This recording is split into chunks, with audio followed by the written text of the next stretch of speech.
New at 11 and only here on 11 Alive. Imagine looking at your property's cameras to see this. People walking through your backyard in the dark and carrying weapons. That's exactly what some homeowners in Sandy Springs say has happened to them. So the people caught here on camera say they were just there to hunt deer. But one neighbor tells us she's really concerned about safety since they were on her property without her permission.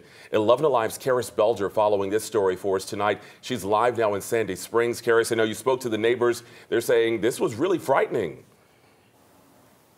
Well, Heather Oliver tells me the worst thing she and her neighbors ever feared would be someone breaking into their homes. She never imagined hunters would be the threat, keeping her up at night.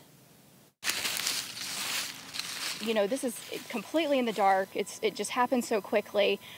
It was terrifying. Heather Oliver tells me the gate in front of her Sandy Springs home and the no trespassing sign in her backyard were not enough to deter what she says were no less than 5 people encroaching on her property Tuesday night. One of the parties up on our parking pad, they said that they were here to humanely harvest a deer that they had just shot in the neighborhood. That was just totally alarming, and we still didn't know if that was true. Oliver shared this photo from her security camera with 11 Alive. In it, one person is carrying a crossbow.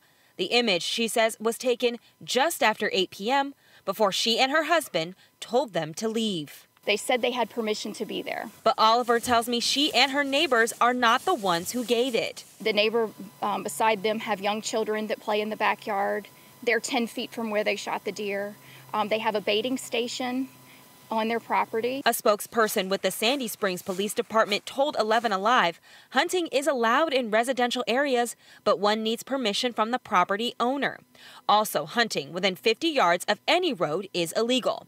And now Oliver is worried they might come back and something or someone will be hurt. I was just out walking my dogs in the evening in the dark. You know, it could have been me, it could have been my dogs, it could have been the children.